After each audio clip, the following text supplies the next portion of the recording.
Good morning.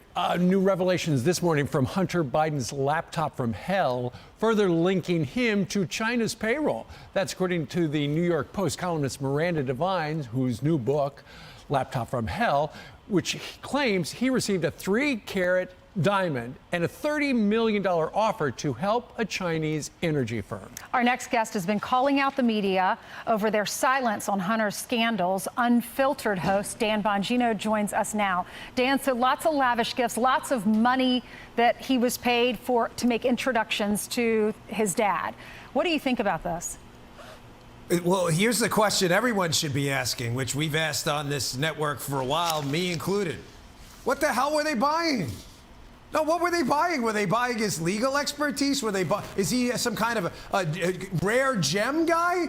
Does he have some kind of unique expertise into natural resources, including oil and petroleum reserves for the Ukrainian natural gas company? Has anyone in the media bothered, outside of this network and conservative media, has anyone bothered to ask why the son of the President of the United States seems to be the most valuable man in corporate America all around the world? Has anybody asked that? And guys, there's no excuses here as to why the media is still doing one of the biggest cover-ups in media history. Here, let me show you some. Here's the receipt. We have the receipt, guys. Here is the Hunter Biden receipt, signed by Hunter Biden. There's Hunter Biden's signature.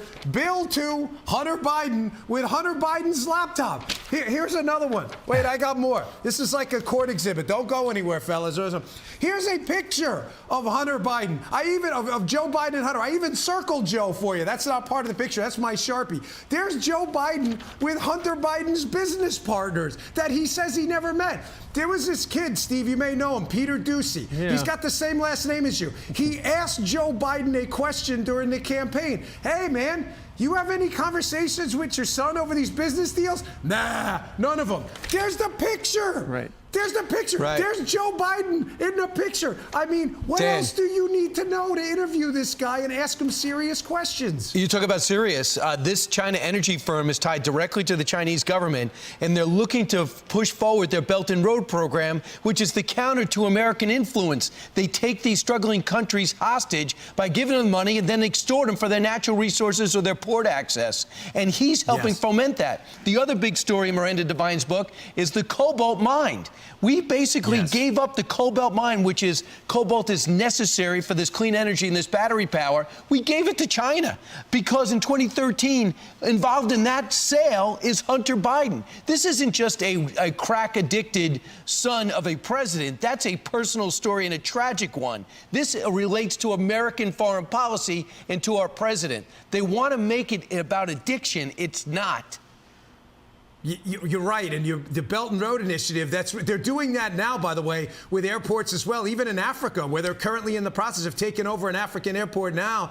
They lent a bunch of money to, can't pay it back. This is all part of the plan, Brian. Now, it's interesting how the Democrats always talk about greed. You hear it often. They're actually blaming inflation now on greed and not Joe Biden. It's amazing how greed is just the worst it's been in 30 years under Joe Biden. Well, now you understand why, guys, because the Chinese government understands Biden families, their proclivity for greed. They're really great at exponentially growing greed. Sure. They knew that. Do you blame the Chinese government for understanding Joe Biden's kid as a grifter and then taking advantage of it to leverage their power against the United States? This is a nuclear-powered enemy of the United States. Let's be crystal clear. But you blame them one bit for saying, hey, our intel sources show that this guy's family's full of grifters. Let's take advantage of it. Of course they did that. Well, we did reach out to Hunter Biden's lawyer for a statement. We have not heard back. Don't hold your breath. Dan, thank you very much for joining us today from down in Florida. Yeah, great show over the weekend, by the way. All right. Oh, thank you. I appreciate that. Thanks, Brian. Thank you, sir.